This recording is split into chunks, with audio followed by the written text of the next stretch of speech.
Boa noite a todos, boa noite a todas, são 19h30. Vamos ouvir o clamor dos pobres e o clamor da terra? E aí, pessoal, tudo bem com vocês? Acabou de entrar alguém? Oi, Ana Paula, boa noite, paz e bem. Nós estamos aqui na nossa atividade de sempre. Hoje foi um dia que a gente ficou um pouquinho mais descansando, né? E aí é gozado, porque apesar de eu descansar no sábado, eu descanso das atividades, mas não descanso das outras coisas. Então, quase sempre meus olhos estão meio forçados no sábado. Acho que eu leio mais, vejo mais celular, acaba que eu fico com o olho mais forçado no sábado, né? Mas, assim, tudo tranquilo, nada de especial, né? Hoje vai ter o show da Lady Gaga. Sinceramente, eu não tenho muita opinião sobre ela, não. Só vi ela cantar umas 2 ou 3 vezes aí nos videoclipes. E vi ela cantar naquele filme Nasce uma Estrela, né? Me parece uma pessoa de uma voz muito boa, canta muito bem. Gosto, assim, acho que ela realmente canta muito bem. O que vai acontecer, e eu já vou avisar agora, é que vai ter um bando de gente amanhã reclamando de profanação, sacrilégio, de não sei o que, de não sei qual. E eu fico pensando, né? Primeiro, eu não vou ver o show. Tenho o mínimo interesse, não gosto nem desgosto. Acho que eu vou ver Conde de Monte Cristo. Quem não gosta, não precisa ver. Quem gosta, vai lá e vê. Quem acha muito legal, vai lá em Copacabana e vê. Agora, as pessoas têm direitos, né? Têm direitos à liberdade de expressão, as coisas, né? De fazer as performances delas e tal, né? E a gente tem que parar com esse negócio que a gente fica aí toda hora o pessoal, né? Sacrilégio isso, sacrilégio aquilo. Até porque eu acho que tem coisas muito mais sacrílegas que as pessoas não pensam sobre isso. Então, por exemplo, deveria me causar muito mais escândalo a destruição maciça da natureza, a caça predatória, a pesca predatória, né? Deveria me causar um escândalo muito maior as condições degradantes que muitas pessoas vivem, as pessoas dormindo na rua. As guerras, por si só, são escândalo, mas quando você tem massacres e genocídios, deveriam causar muito escândalo. Bernardo, não é sacrilégio? Claro que é sacrilégio. Porque a criação de Deus é sagrada. E a destruição dela por um motivo fútil é um sacrilégio. É um sacrilégio, na minha opinião, muito maior do que qualquer show de qualquer artista. Né? Então, fica aquelas coisas que eu digo que parece que as pessoas ainda não entenderam. E isso tem muito a ver com a leitura de hoje. E vocês vão ver o que eu estou falando. Vocês vão entender o que eu estou querendo passar. Né? Bom, está na hora. Vamos começar. O Senhor esteja convosco, Ele está no meio de nós. Proclamação do Evangelho de Jesus Cristo, segundo João. Naquele tempo, Jesus apareceu de novo aos discípulos, à beira do mar de Tiberíades. A aparição foi assim. Estavam juntos Simão Pedro, Tomé, chamado Dídimo, Natanael, de Caná da Galileia, os filhos de Zebedeu e outros 2 discípulos. Simão Pedro disse a eles: eu vou pescar. E eles disseram: também vamos contigo. E saíram e entraram na barca. Mas não pescaram nada naquela noite. Já tinha amanhecido, Jesus estava de pé na margem, mas os discípulos não sabiam que era Jesus. Então Jesus disse: moços, tende alguma coisa para comer? Eles responderam: não.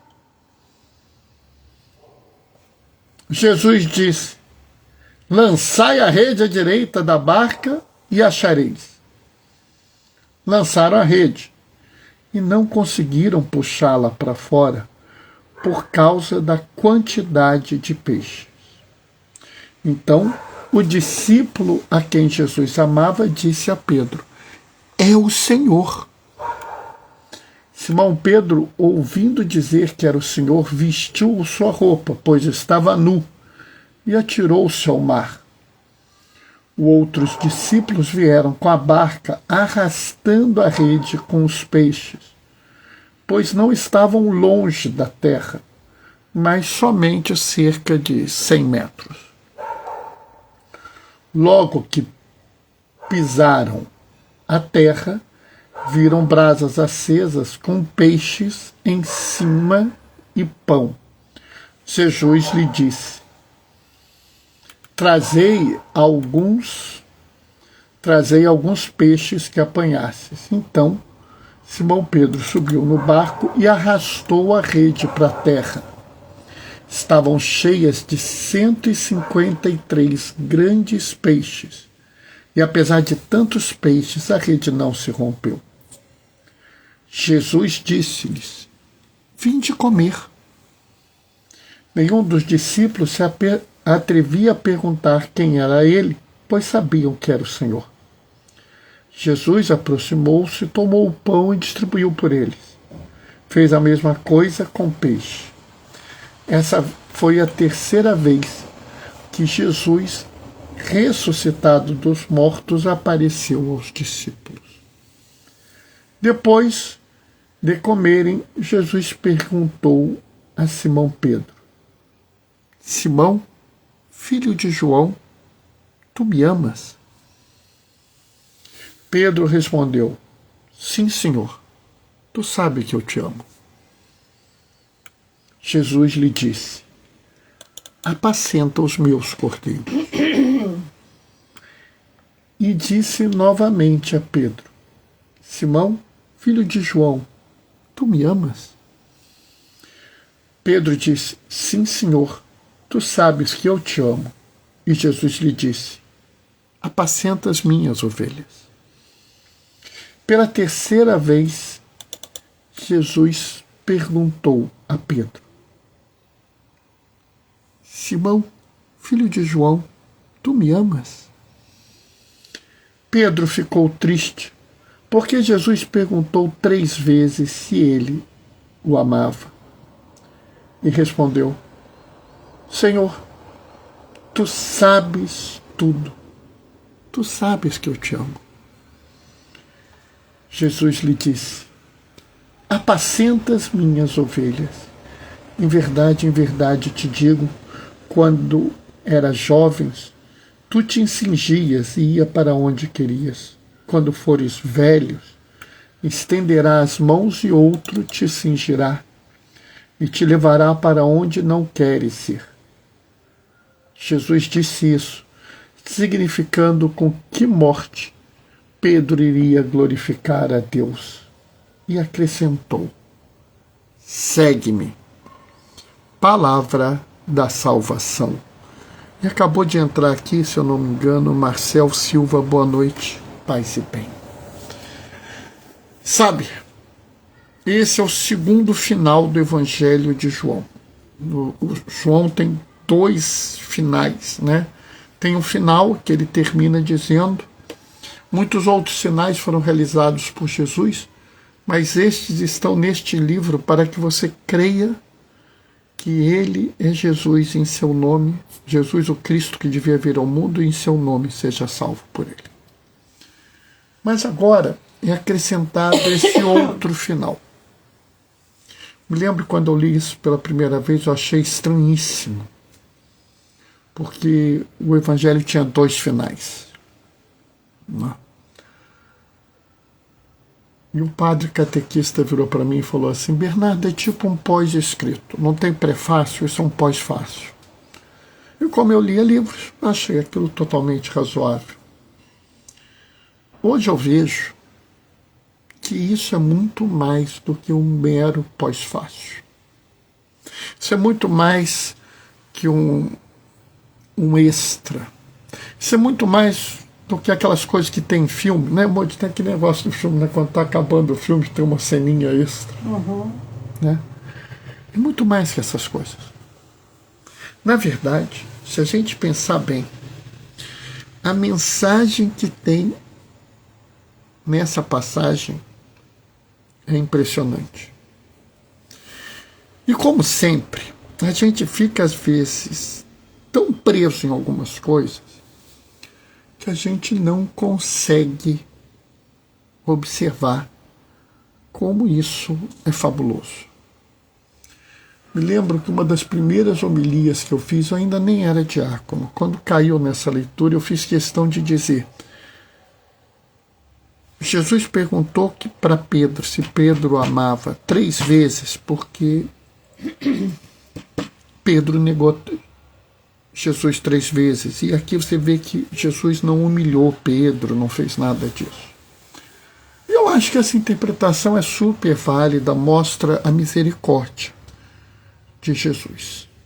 E mostra a misericórdia que nós deveríamos ter, mostra como nós deveríamos nos relacionar uns com os outros.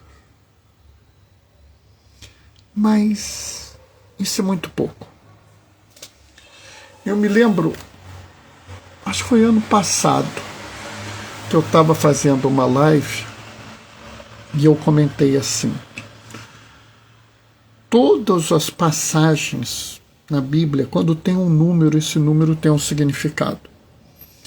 Eu ainda não sei qual o significado desse 153. Mas estou pesquisando, estou tentando entender isso. E aí, estava presente na live o padre Hermes, um amigo nosso, né, Moody? E o padre Hermes falou: diácono, 153 era o número de povos conhecidos na época de Jesus. Os judeus conheciam 153 povos. E aquilo para mim foi fantástico, porque ali estava dizendo o seguinte: era uma forma de mostrar às pessoas que a mensagem de Jesus não é para um grupo. A mensagem de Jesus não é só para esse grupo ou para aquele grupo. Não é só para quem. Entrou mais alguém aqui. Ui, Moody, hoje está pior que ontem. Boa noite, paz e bem, e ter alguma coisa. Não é só para esse... Não, Moody, deixa. Não é só para esse grupo ou para aquele grupo. Não é, como eu estava falando, não é só para quem vai assistir ou não vai assistir o show da Lady Gaga. Para quem vai ver pela televisão ou para vai ver ali, ou quem vai estar na igreja ou no culto em vez de estar no show, ou quem vai estar vendo um filme como nós dois vamos estar vendo em vez de ver o show. Não. Jesus não é sectário, Jesus não fica com esses julgamentos de ficar separando grupinhos. A palavra dele é para toda a humanidade. E a todos ele chama para perto de si. Mas tem mais uma coisa. E essa coisa está presente nas outras 2 leituras. Porque quando Jesus conversa com Pedro, ele pergunta assim: Pedro, tu me amas? E Pedro responde que sim, e Jesus fala: apacenta os meus cordeiros, e depois apacenta as minhas ovelhas, apacenta as minhas ovelhas. apacentar, é um cuidar especial, é um cuidar com carinho, é um tratar muito bem. E aí eu vejo que as pessoas não aproveitam essa relação. Observem bem, na primeira leitura, no Atos dos Apóstolos, né, o Sinédrio vira e fala: nós te proibimos, apóstolos, de pregarem sobre esses homens, sobre esse homem, vocês continuam pregando. E eles falam: nós precisamos obedecer a Deus antes de obedecer aos homens. Eles pregam claramente uma desobediência ao governo civil. Eles pregam claramente uma ação revolucionária. E eu até acho interessante, porque o Papa Francisco uma vez disse: se o cristão não é revolucionário nos dias de hoje, ele não é cristão. Mas aqui a gente tem que tomar cuidado para a gente não entender isso como uma pregação de uma violência, uma pregação de uma revolução agressiva, ou uma pregação de uma desobediência civil por um motivo mundano, por um motivo dos homens. Por que que essa crise começou? Porque os apóstolos estavam pregando a palavra, anunciando o perdão às pessoas e curando os doentes. Ou seja, os apóstolos estavam apacentando o rebanho. Os apóstolos estavam cuidando das pessoas, chamando elas para o caminho do bem, o caminho da justiça, o caminho da paz, o caminho da não violência, o caminho do acolhimento e da inclusão. E eles manifestavam sinais disso, curando as pessoas e expulsando os demônios. Tanto que eles dizem que nós estamos fazendo isso. Ou seja, eles não se colocam em desobediência para a glória deles ou para o poder deles. E sim, eles se colocam em desobediência a um poder opressor que humilhava as pessoas, que não permitia que eles fizessem bem às pessoas. É mais ou menos como eu falei uma vez na live, porque tem alguns prefeitos no Brasil que querem proibir a gente de dar esmola ou dar alimento ao povo que está em situação de rua. E eu já falei, se isso acontecer aqui no Rio, podem se preparar, porque eu serei desobediente. Porque uma lei dessa é uma lei opressora. E frente à opressão que retira a dignidade do ser humano, que impede que o bem seja feito, a única resposta de nós cristãos é sermos revolucionários. É dizermos: obedeceremos a Deus e não aos homens. Nós precisamos apacentar as ovelhas. E é claro que isso pode ser algo bastante estranho, mas é também um pouco do que está no Apocalipse de João, quando se diz, né, que o cordeiro imolado é digno de receber poder, riqueza, sabedoria e força, honra, glória e louvor. Mas, Bernardo, o que tem a ver isso? O problema é que a gente ouve isso e pensa isso em dimensões humanas. A gente pensa isso nessa visão rasteira que muitos têm, onde glória, louvor, poder, sabedoria são entendidos como poderes de seres humanos mandando sobre outros seres humanos, mostrando sua força, sua ascendência, seu poder. Mas há uma outra forma de mostrar isso. Se eu não me engano, foi Santo Irineu de Lyon que fala que a glória de Deus é a vida do homem. Ou seja, grande glória do Senhor, a grande força, o grande poder do Senhor não está em igrejas fantásticas, catedrais maravilhosas, não está em turíbulos fantásticos. Não. Não está ali. A grande glória do Senhor está nos agentes, por exemplo, da pastoral carcerária que vão aos presídios, nos agentes da pastoral da saúde ou da pastoral da AIDS que cuidam dos doentes, na comissão pastoral da terra que convive com os irmãos do campo atacados e massacrados, que lutam para ter um pedaço de terra para plantar aquilo que é necessário para a vida deles e talvez até para a vida dos outros. Para o Conselho Indigenista Missionário, que tem um trabalho tão importante ao lado dos indígenas, da pastoral dos pescadores, desse povo que cuida dos grupos oprimidos, dos grupos abandonados,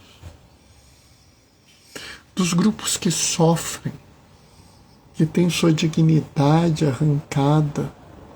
E atualmente a gente não pode esquecer da pastoral da ecologia integral, que nos mostra cada vez mais a relação entre a crise climática que nós vivemos e o modelo econômico de exploração e opressão que nós passamos.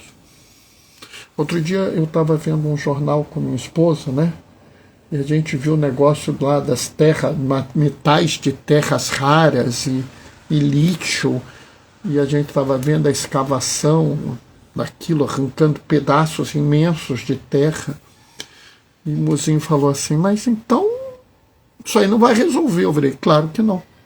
Enquanto a gente não mudar a nossa relação com a terra, enquanto a gente não mudar esse modelo econômico que gera desigualdade, exploração e opressão, a crise continua, a crise humana e a crise ambiental. Mas, Bernardo, então qual é a resposta? É o pedido de Jesus. Apacenta as minhas ovelhas. E pensar formas de trabalhar em harmonia com a Mãe Terra, em harmonia com nossos irmãos indígenas. Eles sabem como produzir alimento no meio da floresta. Por que nós não podemos fazer isso? Ah, Bernardo, mas o meu lucro é muito menor. Bom, o seu lucro está acima da vida das pessoas? O seu lucro está acima da saúde das pessoas? Então você não está apacentando ovelhas, você está matando as ovelhas. Por isso que eu digo que essa reflexão é tão importante. Porque se a gente realmente entender que o nosso compromisso é de cuidar das pessoas, a gente vai muito além. Sabe, eu fico pensando às vezes como a gente está marcando bobeira. Como a gente não consegue entender coisas simples como isso. Como a gente cada vez mais se porta como se fôssemos o lobo assassino e não o pastor que cuida das ovelhas. E se a gente não mudar essa forma, a gente não vai cuidar realmente das pessoas. Eu sei que o Zezinho tradicionalista já está ali irritado, gritando: a função da igreja é salvar a alma! Para de política! Né, amor? Ele está lá gritando. E eu digo, pessoal, vocês me desculpem, a função da igreja não é salvar a alma. Para pensar o seguinte, você não salva a sua alma. Você vai salvar a alma dos outros? A função da igreja é cuidar das pessoas, para que todos tenham vida e vida em plenitude. Trazer o céu para a terra. O mozinho aqui trouxe um extra. Trazer o céu para a terra. Eu digo mais, se nós cuidarmos das pessoas, as pessoas conhecerão Jesus. Conhecendo Jesus, elas o amarão. E se amarem Jesus, elas serão salvas. Não pela nossa ação, mas pelo simples fato delas realmente amarem Jesus. E elas começarão a apacentar as ovelhas. Por fim, eu quero fazer para vocês, eu quero ecoar para vocês o pedido que Jesus fez a Pedro. Jesus vira para Pedro e fala: segue-me. É o chamado do apóstolo. Toda vez que Jesus falou segue-me, ele chamava um apóstolo. Hoje Jesus fala para você: segue-me, apacenta as minhas ovelhas. Cabe a você decidir qual vai ser a sua resposta. Amém? Bom, essa foi a reflexão 19:58. Amor, falei muita coisa. Essa foi a reflexão que eu estou fazendo hoje com o Evangelho de amanhã, terceiro domingo da Páscoa. Amanhã não tem live. Segunda-feira tem live, terça-feira tem live, quarta-feira tem live, quinta não tem live. Aí sexta e sábado tem, tá? Então, eu vou me despedir deixando a minha bênção. O Senhor esteja convosco. Está no meio de nós. Por intercessão de Maria Madalena, desça sobre vós e permaneça para sempre a bênção do Deus Todo-Poderoso no amor, aquele que é Pai, Filho e Espírito Santo. Segunda-feira às 19h30 a gente se vê. Até lá. Beijos e bênçãos. Tchau, tchau, pessoal.